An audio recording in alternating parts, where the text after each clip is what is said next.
창세기 3장 21절 우리 한 절만 보겠습니다. 창세기 3장 21절.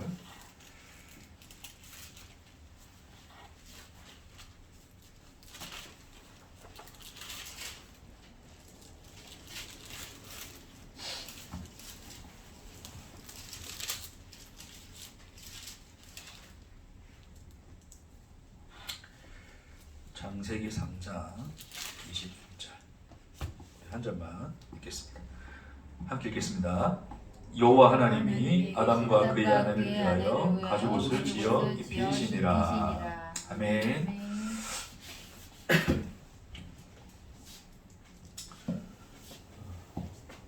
자, 하나님께서 이제 우리 인간을 지으셨어요. 지난주에 이제 제가 우리가 인격으로 지으셨다 그랬는데, 자, 좀 정리를 한번 할게요. 자, 하나님은 이제 스스로 존재하시는 분이죠. 그러니까 홀로 이제 참 존재이신데, 그것을 우리가 존재적 주체라고. 하나님이 존재적 주체시죠. 주체. 자, 근데 우리를 하나님이 존재케 하셨는데, 우리는 뭐로서 하나님이 지으셨죠? 대상이죠, 그렇죠? 존재적 대상으로 창조를 하셨어요. 하나님은 주체가 되시고 우리는 존재적으로는 대상이죠. 그러니까 하나님은 이제 스스로 계시니까 주체이신 거고, 우리는 스스로 있을 수가 있어요, 없어요? 없죠. 하나님 없으면 있을 수가 없는 존재. 그러니까 우리는 존재적 대상이 되는 거예요. 존재적 주체이신 하나님이 창조한 존재적 대상. 자, 근데 하나님이 자기 형상을 따라 우리를 지었다고 하는 것은, 하나님이 이제 인격적 주체이신데, 이게 하나님의 형상인 거예요. 하나님의 형상. 근데 그 형상대 우리를 지었으니까 우리도 뭐로 지었다는 거예요? 인격적인 주체로 지은 거예요. 그러니까 요 지점이 다릅니다. 그러니까 우리는 이제 하나님은 존재적 주체이신 동시에 인격적 주체이신데, 우리 인간은 존재적 대상이며 그와 함께 존재적 주체로 지음받는 거예요. 그렇죠? 그러니까 이런 인격적인 주체와 인격적인 주체일 때만이 뭐가 가능하댔어요? 관계라는 게 가능하댔죠, 그렇죠? 우리가 기계하고 관계를 맺지 아니하는 것처럼 인격과 인격이 이제 서로 만나 서로를 대하여 관계가 이어지는 것처럼, 하나님 우리를 자기 형상을 따라서 자기하고 관계할 그 인격적 주체로서 우리를 지었다는 거예요. 하지만 존재적으로는 뭐다? 우리는 대상인 거죠. 하나님은 존재적 주체시고 우리는 존재적 대상입니다. 다시 한 번 더, 이제 결국 이 관계라고 하는 것은 뭐로 드러났냐면 이제 사랑이라는 거죠. 하나님 우리를 사랑하시는 사랑. 그 사랑의 대상으로, 그러나 인격적 주체자로서 우리를 지으셨다. 여러분, 이 주체란 말을 너무 어렵게 생각하실 필요 없어요. 그러니까 인격이라고 하는 것은 이제 우리 생각, 마음, 의지, 감정 이런 것들 다 가지는 거잖아요, 그렇죠? 그런 것들 하나님 왜 주셨냐면, 왜 주셨을까요? 반응이죠, 반응. 반응하는 거죠. 그러니까 하나님이 우리에 대하여 하나님이신 것을 우리에게 나타내실 때, 그 하나님에 대한 우리 어떤 자발적 반응으로서 하나님을 대하도록 우리 그를 지으신 거예요. 그러니까 어떤 기계를 만들어 놓고 기계가 내 마음대로 내 조작대로 가는 것이 아니라, 하나님 스스로가 가지신 인격처럼 우리도 그러한 동일한 인격적 주체로서 하나님이라는 그분에 대하여 우리가 반응하도록, 그렇게 반응하도록. 그러니까 하나님 우리에게 뭐라 그러시냐면, 너는 내게 뭐라 그래요? 부르짖으라 그러죠, 그렇죠? 그렇게 하시는 이유가 뭐예요? 우리 부르짖으라고 하는 것이, 아니 우리 야 너 부르짖도록 버튼 하나 누르도록 해놨으면 알아서 부르짖을 거 아니에요? 근데 하나님이 요청이라는 걸 하신단 말입니다, 그렇죠? 그 요청에 대하여 우리는 뭐 하라는 거예요? 반응을 하라는 거죠, 그렇죠? 그 안에서 관계라는 것이 형성되어지고, 그런 인격과 인격의 만남 안에서 하나님의 사랑이라는 것이 흐르기 때문에 하나님이 우리를 인격적 주체로 지으셨다. 그러나 존재적으로는 대상이다. 그래서 우리 이 지점을 잘 이제 이해를 하셔야 돼요. 자, 그러면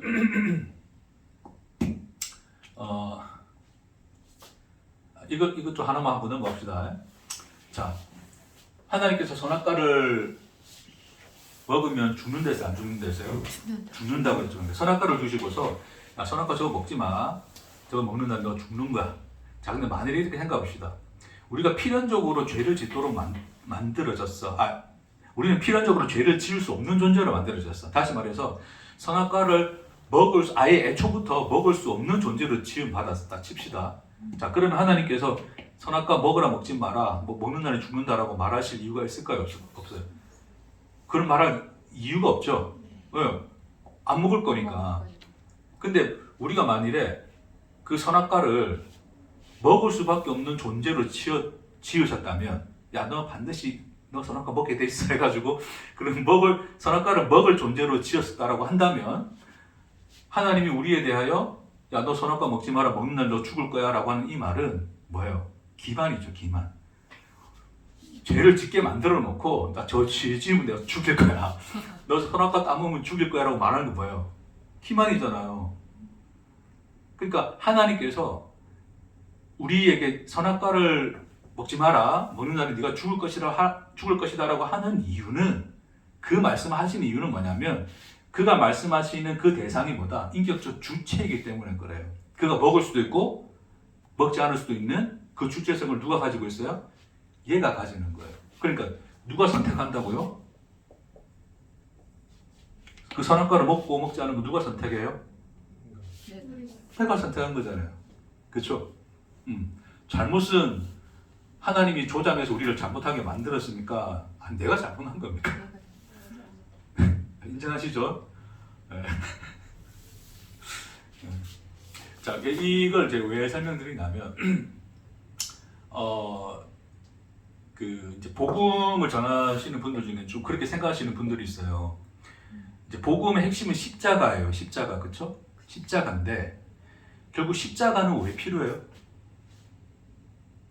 십자가는 뭐가 있어야지 십자가가 유효합니까?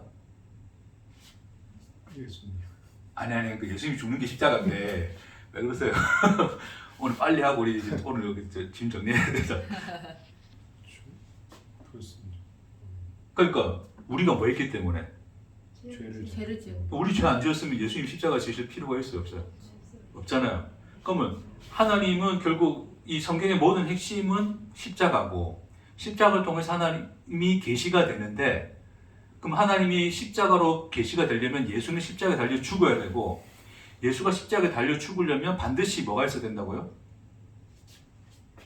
죄가 선행되어져야 되잖아요. 이해하세요? 죄 없이 십자가가 의미가 있습니까? 예수 십자가는 뭔데? 우리 죄를 사하는 건데, 없는 죄를 사할 필요가 있어요, 없어요?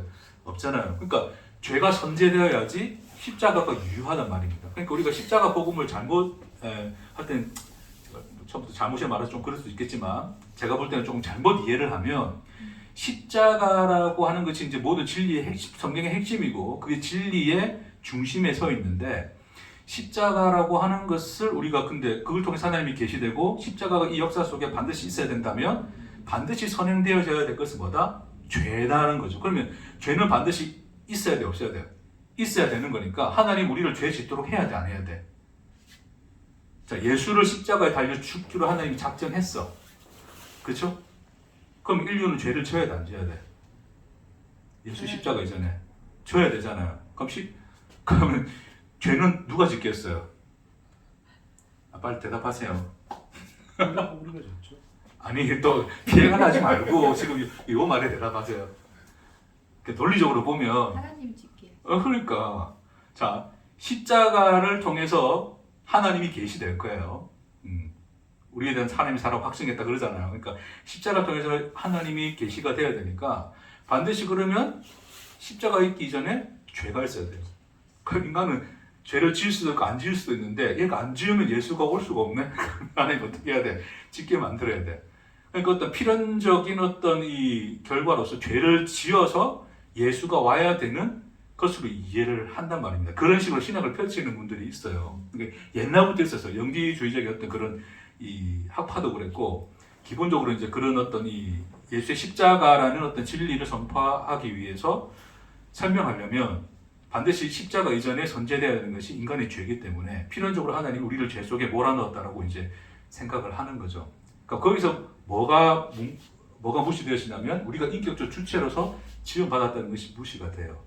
결국 하나님이 하신 시나리오를 따라 하나님의 뜻에 따라 인간의 의지와 관계없이 인간은 죄를 짓도록 만들어진 존재처럼 되는 거죠. 근데 결국 궁극적으로 죄를 지은 결과로서 예수가 오고 예수를 통해서 하나님이 계시된다면 결과는 하나님이 계시되는 거니까 결국 그 죄도 하나님의 은혜 안에 있는 것이다라고 이제 또 이렇게 합리화를 시키기도 하는데 제 견해지만 제가 볼 때는 좀 그렇지 않습니다. 성경이 우리에게 말하는 하나님과 우리의 관계는 그런 식으로 펼쳐지는 게 아니에요. 인격적 주체고 동일한 하나님의 형상으로서 인격적 주체로 지원받았습니다. 우리는 죄를 안 지을 수도 있었습니다.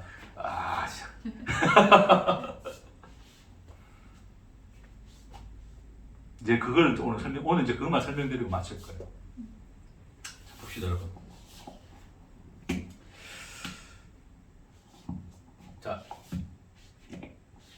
이 성경에서 우리에게 보여주는 역사가 뭔가요, 여러분? 역사. 그러니까 뭐 아브라함의 인생을 생각해도 되고 다른 거 다 생각해도 돼.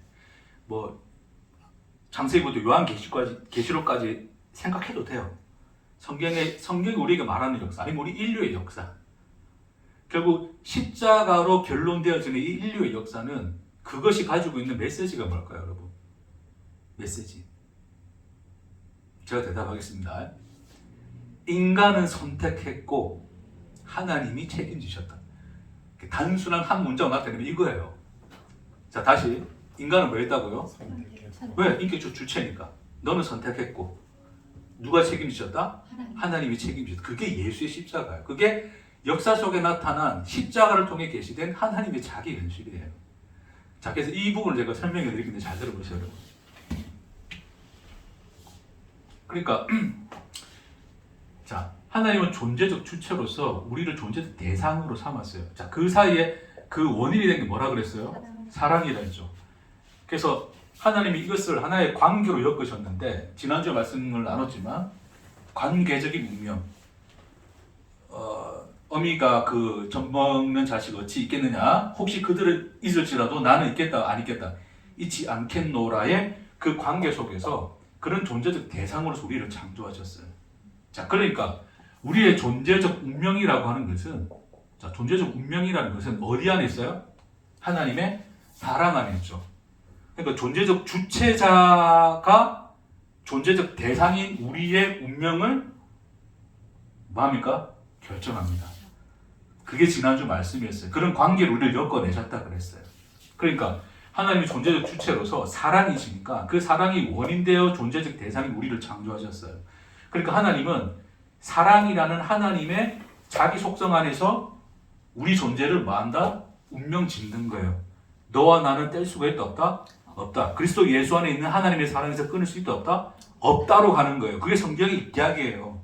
자, 근데 그 대상이 기계가 아니고 뭐로 지었다고요? 하나님의 형상이 뭐로 지었다고요? 인격적 주체로 지었다고요. 그럼 이 주체는 죄를 안 지을 수도 있지만 지을 수도 있다 없다? 지을 수도 있다. 근데 짓는 것은 결국 뭐다? 그의 죽음인 거거든요. 근데 죽는다 할지라도 그가 죄를 지어서 죽는다 할지라도 하나님 그를 버리시겠다, 버리시지 않겠다? 버리지 않겠다가 존재적 주체로서 존재적 대상을 하나님의 사랑이라는 운명 안에 우리를 품어내고 계신 하나님의 자기 계신 거예요. 그러니까 하나님 우리를 창조하셨을 때 인격적 주체로 이미 존재적 대상이지만 인격적 주체로서 지었다는 이 현실 자체가 뭐를 내포하고 있냐면 이게 뭐를 내포하고 있다? 하나님의 뭐? 자, 얘가 죄를 짓고 죽어. 그러면 결국 결론적으로 예수가 와서 십자가에 달려 죽었어요. 누가 죽었어요? 내가 죽었어요? 하나님이 죽었어요? 하나님이 죽은 거잖아요. 네? 내가 죄를 지었는데 하나님 나 안 죽어 그래. 니만 죽어 해가지고 너를 버려버리면 상관없겠는데 근데 얘가 하나님 인격적 주체로서 지었기 때문에 죄를 지을 수 있단 말입니다. 근데 지었단 말이에요. 지었더니 누가 죽었더라? 하나님이 죽었더라가 되는 거잖아요. 그러니까 이미 우리를 그런 죄를 지을 수도 있는 인격적 주체로서 창조한 하나님의 창조 행위 자체가 하나님의 뭐다? 뭐를 내포하고 있어요? 죽음을 내포한다고요. 뭔 말인지 이해하시겠습니까? 그러니까 우리가 인간적으로 생각해도 예를 들어서 내 자식이 어떤 큰 범죄를 저질렀어. 우리 옛날 이야기 그런 거 있잖아요. 자기 자식이 죽을 죄에 처해졌어. 근데 대신에 누가 죽을 수 있는 법이 있다 쳐. 그러면 자식 죽도록 두는 부모가 그런 부모 있을 수도 있겠다. 지금 보니까 별의별 부모도 많고 별의별 자식들도 많아가지고 어쨌든 그냥 생각해 봅시다, 여러분. 부모로서 그 자식을 그 사형대에 올릴 부모가 있을까요? 그 사형대 누가 올라가겠어요? 부모. 우리가 올라가는 거잖아요. 그러니까 내 자식이 어떻게 될 건가에 대해서는 내가 좌지우지할 수가 없어요.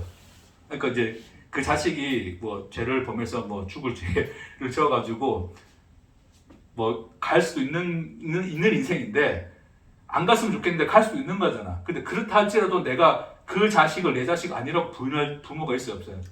없단 말입니다. 그 죽음의 자리에 누가 간다고요? 내가 가는 거죠. 그렇죠? 그러니까 내가 그 자녀를 내가 자식을 낳았다는 자체는 이미 뭐를 내포하고 있어요?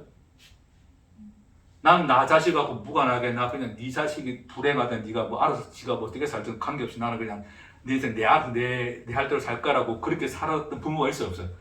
없어요. 예? 이제 좀 다 크면 좀 독립해서 좀 가서 알아서 하면 이제 좀 마음은 편해지는 부분이 있지만 그럼에도 우리가 눈 감을 때까지 그 자식에 대한 끈을 놓을 수가 있어요, 없어요? 없어요. 그러니까 내가 자식을 낳았다는 그 자체가 뭐를 의미하냐면 뭐를 내포하고 있어요? 나의 죽음을 의미하죠. 그렇죠? 그러니까 우리 어떤 인간적인 그런 어떤 우리 비유인 거고 성경에서 우리에게 결국 예수의 십자가로 나타난 하나님의 자기 현실이 뭐였냐면 그러니까 십자가는 인간이 죄를 지었더니 내가 예수 십자가로 죽일게요로 간 게 아니라 이미 하나님이 우리를 인격적 주체로서 존재적 대상이나 인격적 주체로서 창조하셨던 하나님의 창조행위 자체가 뭐를 내포한다고요? 자기 죽음을 내포한다고요. 왜요? 하나님의 사랑이라는 운명 안에 이 존재적 대상을 하나님이 결정 지어놨기 때문에 그걸 끊을 수가 없어요. 끊을 자가 없단 말입니다. 그러니까 이 존재적 대상이 죽음의 자리에 간다는 것은 꼭 누구의 죽음을 뜻하는 거예요? 나의 죽음을 뜻하는 거죠. 그럴 가능성이 있는 존재로 창조하셨다는 것 자체가 하나님의 자기 죽음을 내포한 거예요. 그러니까 하나님의 인격적 주체로서 우리를 창조하신 이 창조행위 자체가 뭐를 의미한다? 하나님의 자기 죽음을 의미하는 거예요. 그 죽음이 결론적으로는 인간이 죄를 지었더니 이 죽음이 이렇게 나타난 거예요. 죄를 지었더니 하나님이 죽은 게 아니라 이미 죄를 이전에 누가 죽었어요? 죽었다고요. 이전에 창조 행위 안에서 이미 죽어버린 하나님이 인간의 죄로 말미암아 드러난 것이지 이것은 이미 이전에 하나님의 창조 행위 속에 있던 하나님의 죽음인 거예요. 그러니까 하나님의 창조 행위 자체가 뭐였어요? 십자가였다고요. 십자가. 그러니까 오해하시면 안 돼요, 여러분. 십자가는 죄가 들어와서 십자가가 이 세상에 나타난 게 아니라, 그러니까 십자가가 하나님 안에 생긴 게 아니라 죄가 있기 이전에 하나님이 우리를 인격적 주체로서 창조하신 하나님의 형상을 따라 창조하신 하나님의 창조 행위 자체가 이미 뭐였다? 십자가였다고요. 그러니까 죄가 먼저입니까? 십자가가 먼저입니까? 십자가가 먼저라고요. 맞아. 내가 너무 또 흥분해가지고 너무 급하게 달려요. 자, 죄가 먼저가 아니라 십자가가 먼저라고요. 그러니까 십자가는 이게 실체가 아니에요. 십자가를 통하여 계시된 하나님의 사랑이 실체인데 그건 거슬러 어디로 와 있다고? 여기에 와 있다고요. 그러니까 죄 이후, 죄 이전. 우리 진리를 이야기하면서 십자가 이야기하지만 십자가를 시간상 죄 이후로 생각하니까 자꾸 십자가를 위해서 인간이 죄를 지을 수밖에 없다고 갔는데 그게 아니라고요. 죄 이전에 이미 십자가는 뭐였다? 하나님 안에 있었다. 우리를 존재적 주체인 하나님이 그 사랑이신 하나님이 사랑이라는 운명적 관계로서 우리를 존재적 대상으로 창조하신 그 운명을 결정하신 하나님의 자기 현실이 십자가였다. 그 창조행위가 십자가였다. 그것을 예수가 죄 이후에 예수가 이 인류 역사 속에 죄가 들어와서 인류의 역사 속에 예수가 십자가를 짐으로 말미암아 우리에 대한 자기 사랑, 이미 죄 이전에 우리를 향하신 하나님의 자기 사랑이 무엇인가를 드러낸 거예요.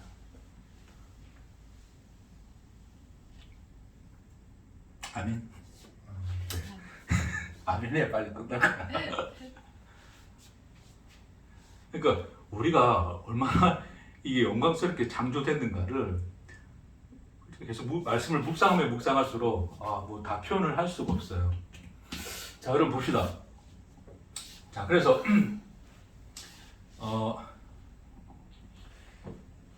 그러니까 하나님의 이 자기 죽음의 현실이 죄 이전에 이미 있었고 인간의 죄로 말미암아 예수가 와서 이렇게 나타난 바 되신 거예요. 그러니까 하나님이 예수의 십자가를 위해서 인간을 죄를 지을 수밖에 없는 존재로 우리를 그렇게 지어놓고 죄 짓지 말라고 기만하실 분이 아니시다. 하나님은 회전하는 그림자가 없으시니라.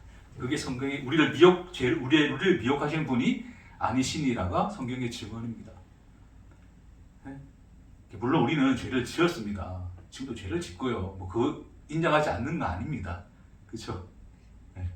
문제는 뭐냐면 안 지을 수도 있다는 거예요. 하나님 우리를 기만하여서 지을 수밖에 없는 존재로 만든 게 아니란 말입니다. 지금 제가 이렇게 이야기하는 것은 그럼 앞으로 죄지 안 지을 수도 있으니까 죄 짓지 말고 사세요를 이야기하는 게 아니라 제가 강조하는 지점은 우리가 인격적 주체라는 거예요.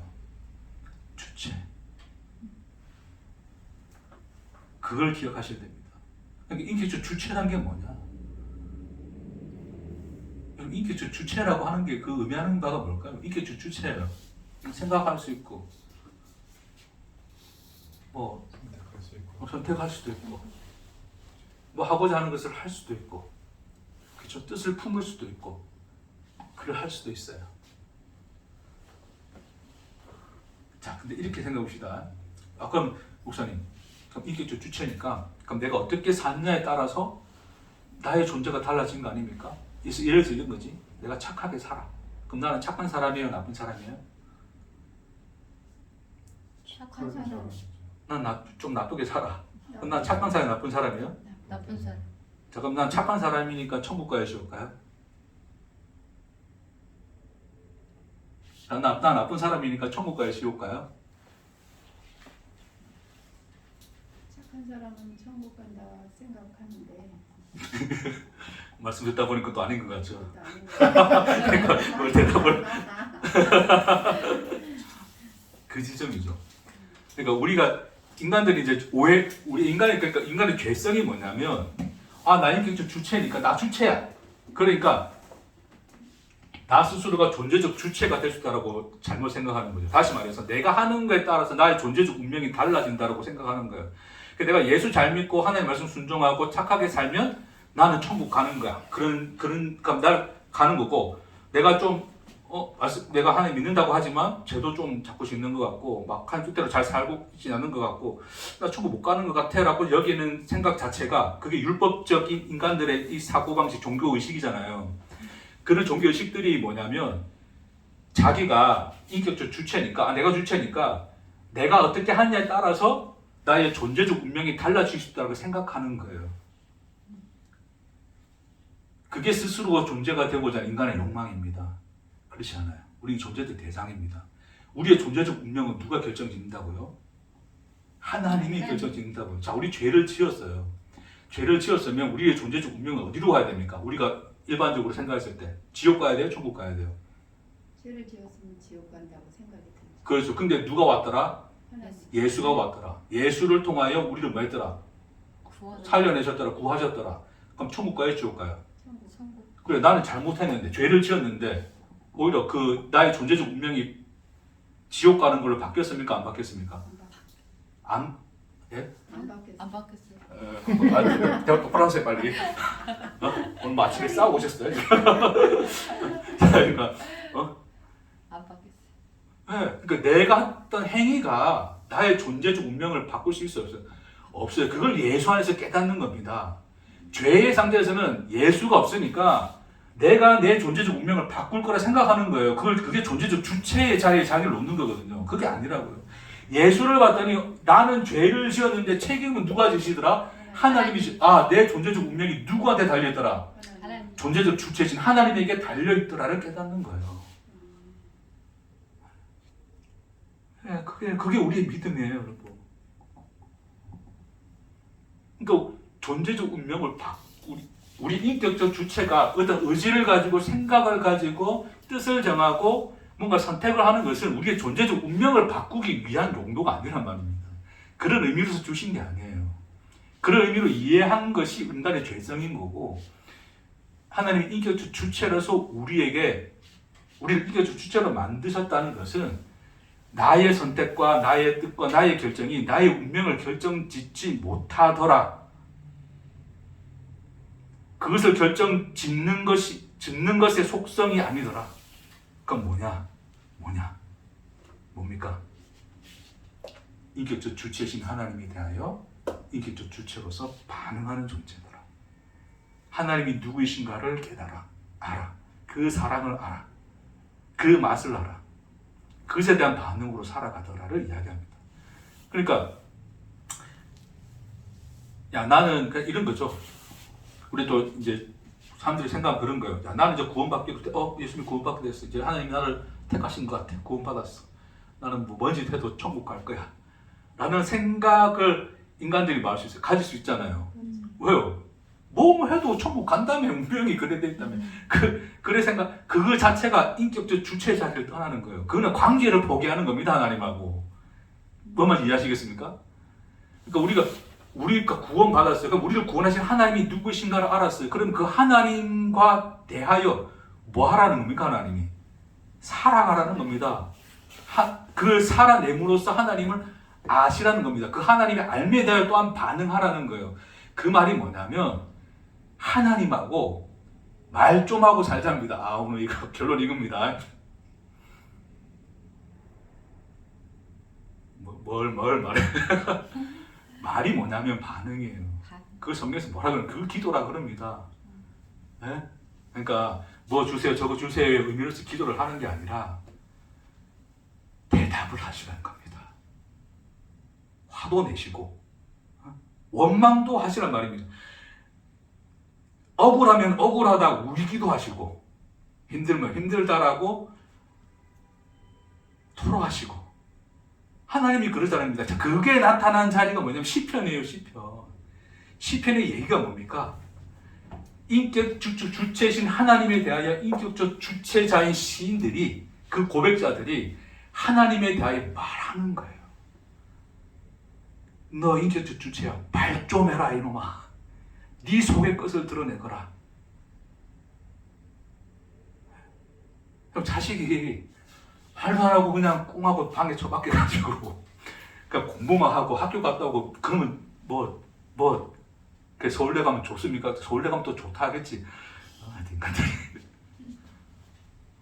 그래서 나중에 서울대 갔어 이제 가가지고 서울대 졸업해가지고 막 이제 성공도 했는데 이제 그런데 이제 딱 그런 거지. 아이고 우리 아들 정말 잘했네 막 하면서 막 축하하고 있는데 아들이 지나가면서 누구세요? 그러면 관계가 없잖아요. 제가 말이라고 표현하는 것은 이 대화라고 하는 것을 표현하는 것은 그냥 단순히 우리가 주고 받는 어떤 이런 말을 이야기하는 게 아니에요. 말을 한다는 것은 관계를 가진다는 겁니다. 마음이 오가는 것이고 내 마음이 흘러가고 그의 마음이 흘러 들어오는 자리입니다. 그래서 하나님 자꾸 우리를 기도의 자리로 불러내시는 거예요. 단순히 어디 틀어 박혀서 기도하라는 말이 아니라 여러분의 삶의 모든 순간순간이 기도가 돼요. 그분에게 반응하며 살아가십시오. 그러라고 하시는 겁니다. 그러니까 우리가 정말 진리가 뭐예요? 하나님이 누구세요? 복음이 뭐예요?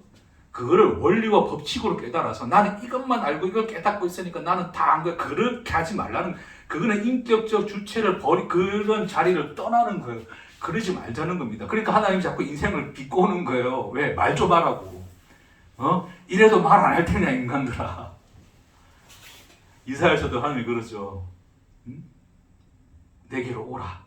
우리가 서로 변론하자. 너희 죄가 주홍 같을지라도 눈같이 희어질 것이요. 하나님이 그러십니다.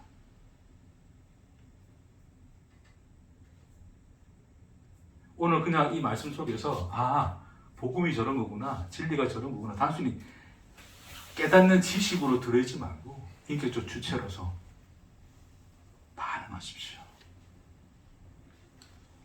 그러실 수 있는 하나님이 십자가를 지시기까지 자기 사랑을 주시기 위하여 우리를 인격적 주체로 창조하신, 우리를 있게 하신 현실입니다.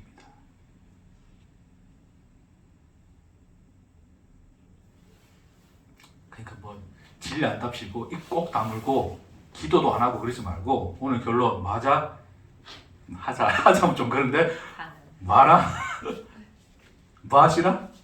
반응하시라. 네, 반응하시라. 기도하시라. 대화하시라. 그와 마음이 통하시라. 그래서 하십시오. 뭔가 어떤 신비로 그러지 말고 그냥 엄마 아빠 대하듯이 힘들면 아이고 힘들어 죽겠네. 이번 주 이사한다고 진짜 이 4층을 이거 이제 열 몇 번씩 오르내리면서 다리가 후달가려가지고 내가 8년 동안 여기 있으면서 좀 정이 좀 그래도 들어서 약간 좀 섭섭하다 생각이 들었는데 계단 오르락 내리락 하면서 정이 다 떨어졌어요. 역시 하나님 힘들어 죽겠는데 놀랍네 진짜 하나님. 엘리베이터 하나도 안 달아주시고 나를 이렇게 정 떼고 가게 하시네.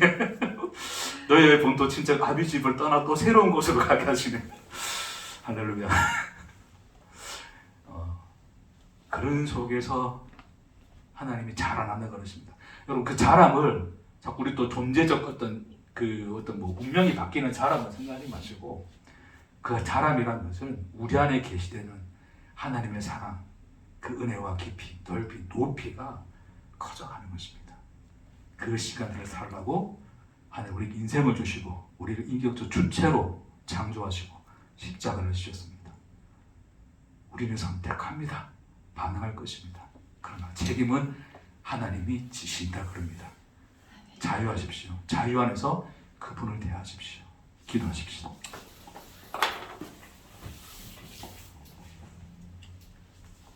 주님,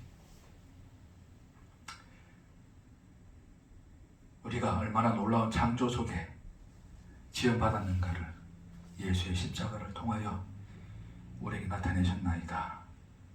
하나님, 말씀을 듣는 것이, 깨닫는 것이 우리 머릿속에 쌓여가는 지혜와 지식이 되지 않게 하시고 원리와 법칙이 되지 않게 하시고 오늘 우리의 대화가 되게 하시며 한숨이 되게 하시며 기도가 되게 하시며 노래와 찬송이 되게 하옵소서. 그렇게 인격적 주체신 하나님과 사랑이라는 운명적 관계 안에서 자유를 누리며 하나님에 대하여 반응하며 살아가는 우리가 되도록 축복하옵소서. 감사드리며 예수님 이름으로 기도합니다. 아멘. 아멘. 수고했습니다.